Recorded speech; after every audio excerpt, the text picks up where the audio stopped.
And many thanks for staying tuned to West Africa Democracy Radio, broadcasting on 94.9 FM and around the world on wadr.org. This is NewsLink. Let's begin with our top stories. A dark festive period in Plateau State, Nigeria, as citizens mourn the death of over 100 people killed in a coordinated attack on Christmas Eve. Based on narration of these people that we went today to sympathize with them and to also help with the burial of those who lost their lives. They said these attacks went on for hours. An ally of incarcerated Senegalese opposition leader Ousmane Sonko submits his candidacy form before the closing deadline. Chad votes for change as 86% of support constitutional referendum, paving way for civilian rule. And President Nana Akufo-Addo of Ghana affirms his economic progress amid IMF assistance and debt challenges. Fellow Ghanaians, I'm particularly glad that our nation has turned the corner. Following 3 difficult years we, and indeed the world, have faced. Stay with us for details of these stories and more. Here is Abdullahi Hassan with NewsLink. A warm welcome to our listeners in Gambia, Ghana, and Liberia. Nigeria and Nigerians are mourning the 100 people killed in a coordinated attack by unknown gunmen in the north-central state of Plateau on Christmas Eve. Although clashes between herders and farmers are common in this part of the country, it is very unclear if Sunday's attack is one of such. A local youth leader from one of the communities attacked stated that the violence resulted in the death of more than 50 people across 3 local government areas. The state government has in the meantime launched an investigation while a combined security task force has been deployed to affected communities to prevent an escalation of the situation. WADR's Usman Umar reports. Assailants reportedly launched coordinated attacks on villages in Barkin Ladi, Mangu and Bokos on Sunday night. In Barkin Ladi alone, 10 fatalities were reported. However, in Bokos and Mangu, the toll was much higher, with approximately 40 people losing their lives and many more sustaining injuries. Ruang Tengong serves as the National Publicity Secretary for the Berom Youth Molders Association, representing the predominant ethnic group in the region. Based on narration of these people that we went today to sympathize with them and to also help with the burial of those who lost their lives. They said these attacks went on for hours without any help from any form of security, and some of these places the terrain is so bad that getting into those places you could spend more than an hour from the main roads to even access those communities. And from our interaction with them, there is no security presence in those communities. To quell further violence in the region, where recurrent clashes between predominantly Muslim herders and mainly Christian farmers often escalate, security forces have been dispatched.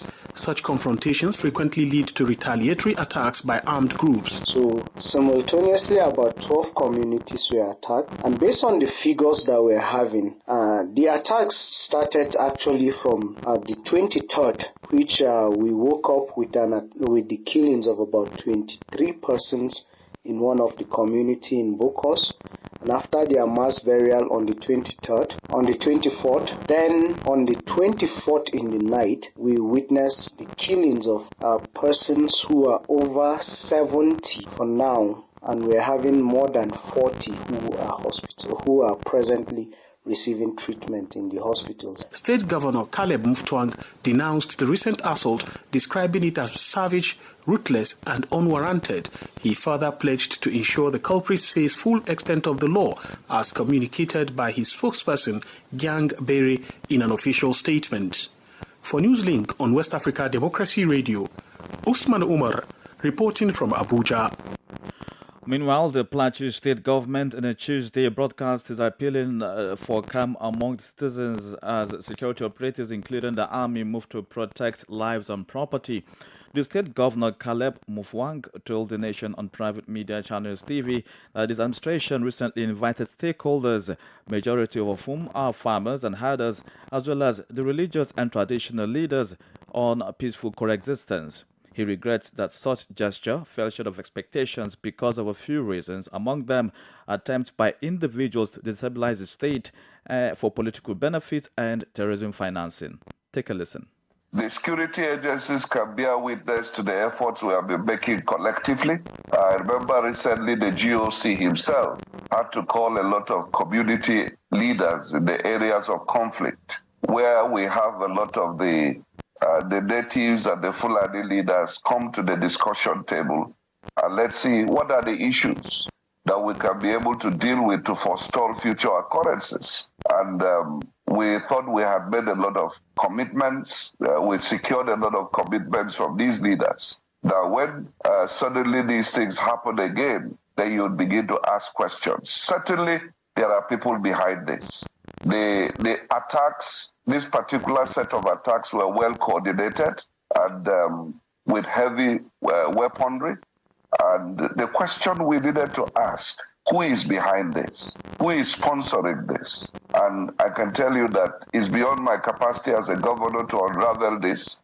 The security agencies must do their work to be able to identify who are the sponsors of these attackers, who are the people that purchase arms for them, and where did the resources for the purchase of the arms come from. These are things that the security agencies, we would push them, we would urge them to be able to unravel. Because until we cut off the supply in terms of sponsorship, we may never be able to see the end of this. Caleb Mufwang is a Plateau State governor, North Central Nigeria. Here in Senegal, the candidacy file of opposition politician Ousmane Sonko has been submitted to the Constitutional Council. Ayib Daffy, his representative, was able to do this for him out of sight. The imprisoned Senegalese opposition figure and his team put together the file despite the refusal of the Directorate General of Elections to issue them the sponsorship forms. In a few hours' time, the deadline for submitting candidatures to the Constitutional Council will have passed. Ousmane Sonko's removal from the electoral roll by the Ministry of the Interior was recently overturned by the Dakar High Court. The state's lawyers have announced that they will appeal against this ruling. And in Burkina Faso, there is a growing concern following the arrest of opposition politician Ablaye Ouedraogo on the evening of December 24. The president of the Le Faso party was on the list of tough people conscripted for deployment to the battlefield by the military government in November. 2 days after his arrest, his family and friends still have no news of him. David Vincent has on this report. Dr. Ablaye Ouedraogo was arrested by 2 plainclothes police officers at his home in the Wadr 2000 district, according to witnesses. It was around 6:30 p.m. on the 24th of December when the politician was taken to an unknown destination. More than 48 hours later, his relatives still have no news of him. The coalition of threatened journalists and civil society actors is worried and incomprehensible.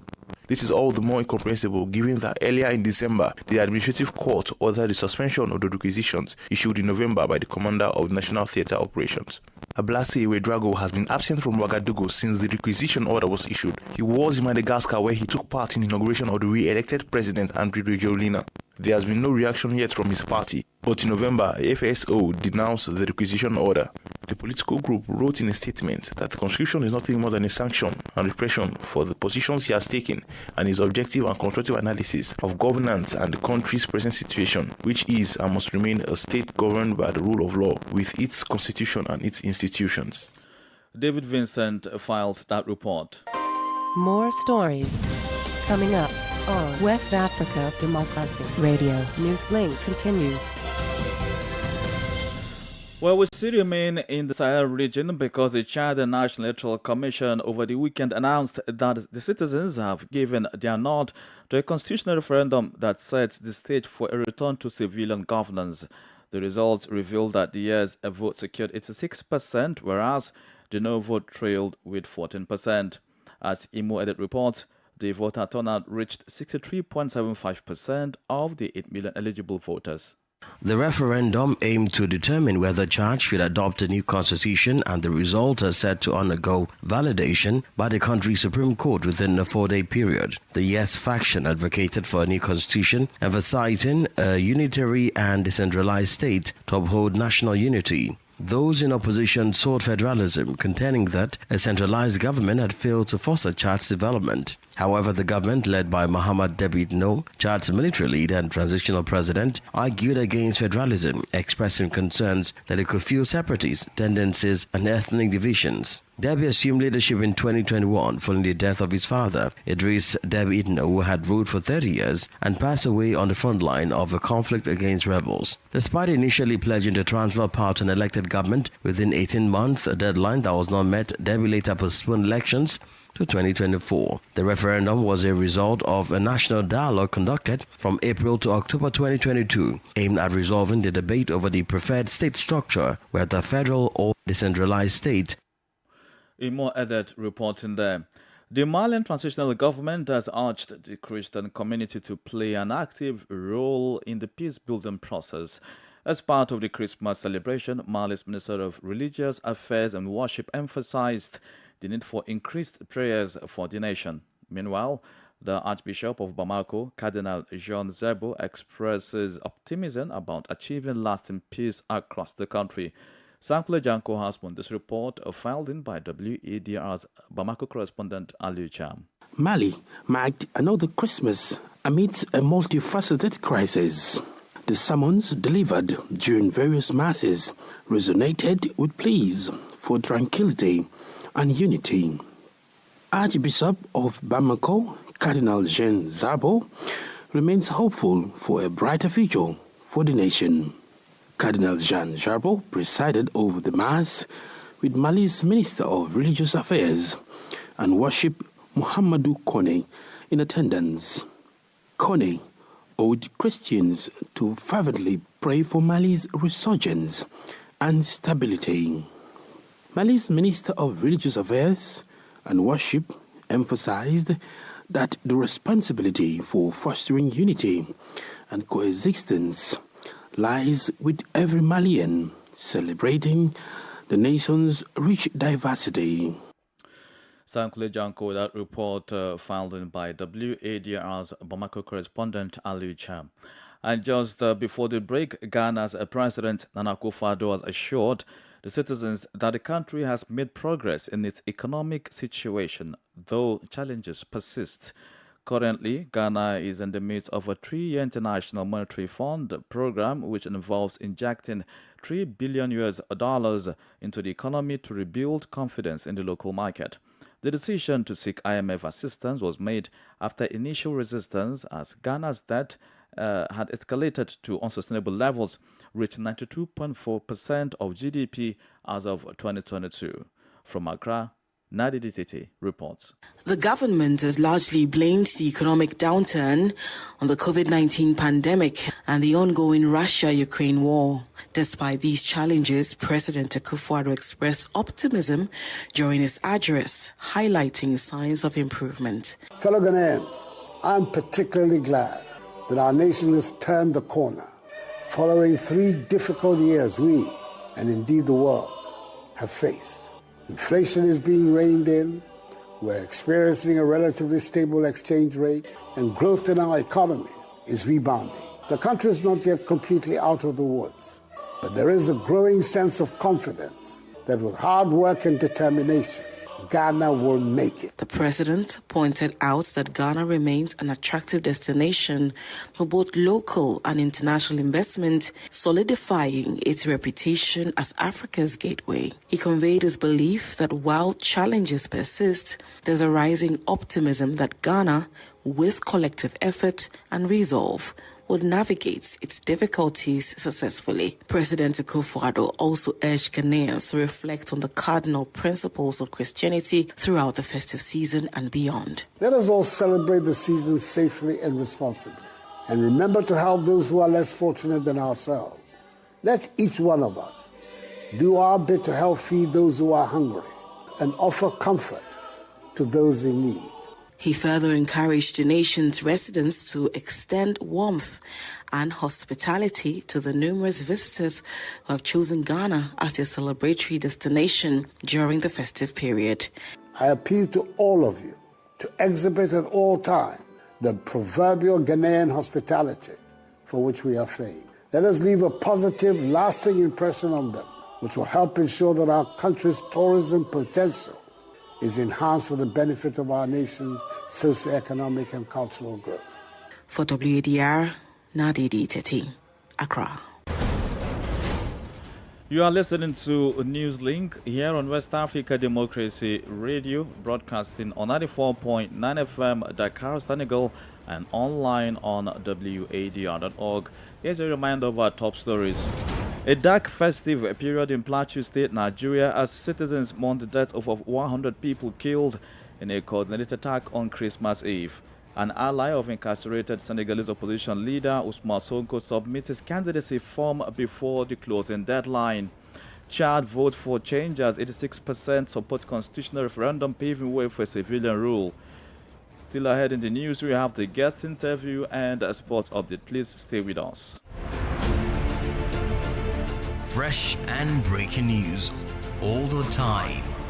Hear it first as the news breaks, only on West Africa Democracy Radio. NewsLink continues. As a reminder, we stream live on wadr.org and on Facebook, West Africa Democracy Radio English Service. The Liberian government is urging its citizens to embrace the spirit of love and generosity during the festive season. President George Weah conveyed this message while addressing a group of visitors who paid him a courtesy visit. With the majority of its 5 million people identifying as Christians, Christmas is widely celebrated in Liberia. From Monrovia, Darlington Popper completes the story. Addressing a gathering of Liberians and members of the armed forces of Liberia who visited his residence to extend the Christmas greetings, Weah emphasized that Christmas is intrinsically linked with peace. He urged the nation's citizens to prioritize maintaining the country's tranquility and called upon the soldiers to safeguard this peace. This is a historic country, a very flat country, and if these people are in peace, why can't we be in peace? We are the symbol of freedom. We go back to our history. We did not read the history, we just read the history. Because of that symbol of freedom, then we must be catalog of freedom. This is why we must give love when necessary. So the Army, I want to thank you. For 6 years, I've been leading you as a commander-in-chief. You have done well. Continue to do well. The same respect you show to us, the same peace that you foster, carry on that peace for the sake of our country. In a separate statement, President-elect Joseph Boakai reassured the Liberians of his commitment to implement immediate policy measures aimed at enhancing their livelihoods. He emphasized that the achievements in preserving the nation's peace will remain a priority under his leadership. He knew what was ahead of us. A lot of Liberian supporters and people from around the different states. We met with the IMF, we met with the World Bank, we met with some of our friends in the Senate.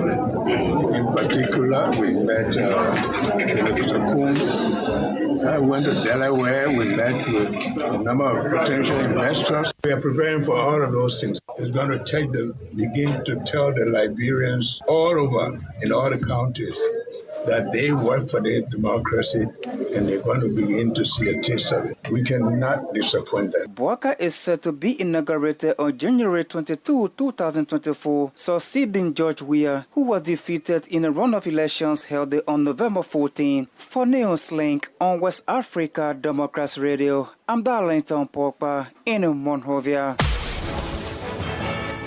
Politics, analysis on major news, social matters, and all.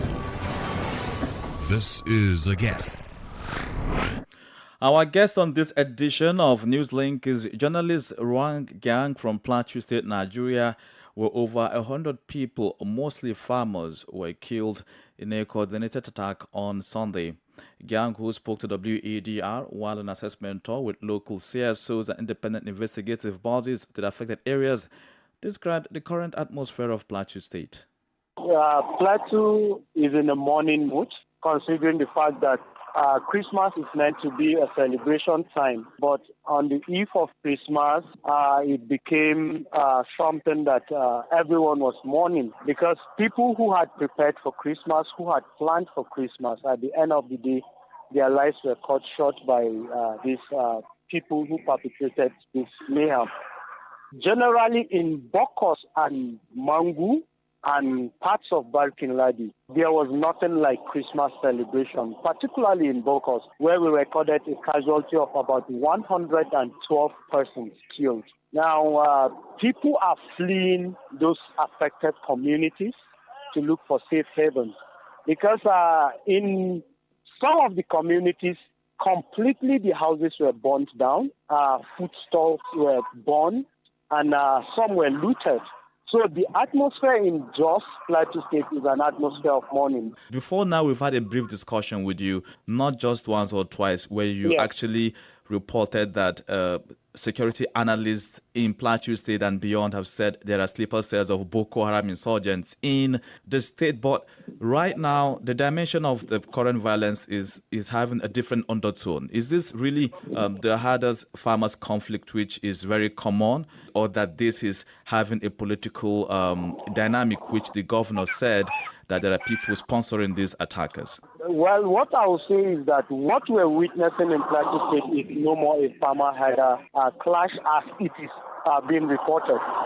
What we have in Jos Plateau State at the moment is full-fledged terrorism. Terrorism in the sense that attacks such as Boko Haram, such as banditry that we witness in parts of Nigeria is what is going on the plateau. Now, if it is a farmer-header clash, and I will still ask, what is the clash all about? Are the farmers, where are the herders? Now, the same herders that we lived together for years, we have been living in peace with them, but these people who come, they unleash mayhem and they still live. But the question that we've always asked ourselves within the farmers and the herders is, who harbors these people before the attack? Now, whether there's a political undertone for us, we don't know. I can't say that. Maybe the governor has that information. But for us, we are seeing full-fledged terrorism where people are killed, they are maimed, houses destroyed, bodies of people mutilated, and at the end of the day, you can't even say for what reason. Just before I let you go, I think it's crucial that I ask this question. Has the government announced any form of palliative intervention for people affected? I'm not just talking about those 40-plus people who are at the hospital currently receiving treatment. Nothing has been announced yet.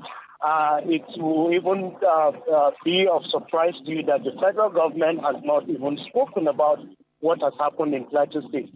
And it is not new to us as a people on the Plateau, because cases of violence in Plateau State have been handled with kid gloves by the government in Plateau State, and not enough attention has been given to Plateau State when it comes to issues of insurgency that we've witnessed on the Plateau. There was a time where Plateau State was under attack in 2017.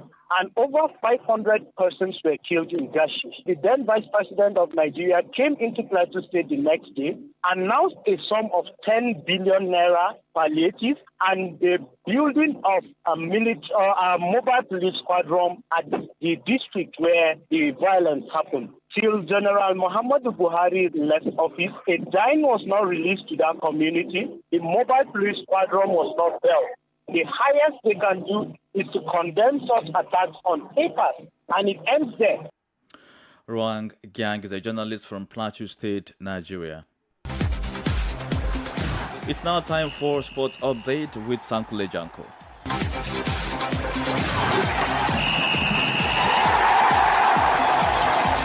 Hello out there, a warm welcome and thank you for joining us. Ghana has announced an international friendly against Botswana ahead of the Africa Cup of Nations in January. The Black Stars will take on Botswana in Johannesburg on Monday, 8 January 2024. Following the friendly, the team will then proceed to Abidjan 2 days later to participate in the tournament according to media reports in Ghana. Meanwhile, the Black Stars will assemble in Johannesburg, South Africa on 31 December 2023, where they're expected to camp ahead of the tournament. The training camp in South Africa will last for 10 days before heading to Cote d'Ivoire, and the competition is expected to kick off on 13 January 2024. Ghana is paired in Group B alongside Egypt, Cape Verde, and Mozambique. Ghana's head coach Chris Hughton has announced a 50-man provisional squad for the AFCON, which will be narrowed down to 26 players. And the head coach of Guinea-Bissau, Bassirou Conte, has officially released the final roster of 25 players selected for the 2023 Africa Cup of Nations next month. The 25-man squad comprises 3 goalkeepers, 8 defenders, 7 midfielders, and 7 attackers. The Judos of Guinea-Bissau are in Group A, together with host country Ivory Coast, Equatorial Guinea, and Nigeria. And that's it for sports. It's back to you. And that's how we wrap up this edition of NewsLink here on West Africa Democracy Radio, broadcasting from Dakar, Senegal. Thank you for listening, and many thanks to Mustafa Sek and Maodo Diouf for the technical support. Do interact with us over social media platforms, X, formerly Twitter, Instagram at WADR News, on Facebook, West Africa Democracy Radio, English service, and stream live on WADR.org. Do join Demba Amar An at the top of the hour of 1 p.m. for Info Chevu. I'm Abdullahi Hassan. Good afternoon. And many thanks to you for listening to NewsLink via Hot 104.3 FM, Newmi FM 94.0, and Veritas Radio 102.9 in Banjul, the Gambia. We also appreciate our listeners in Liberia via Alternative Youth Radio 98.9 FM, Lofa County. For you listening via Radio Pad 95.1 Damango,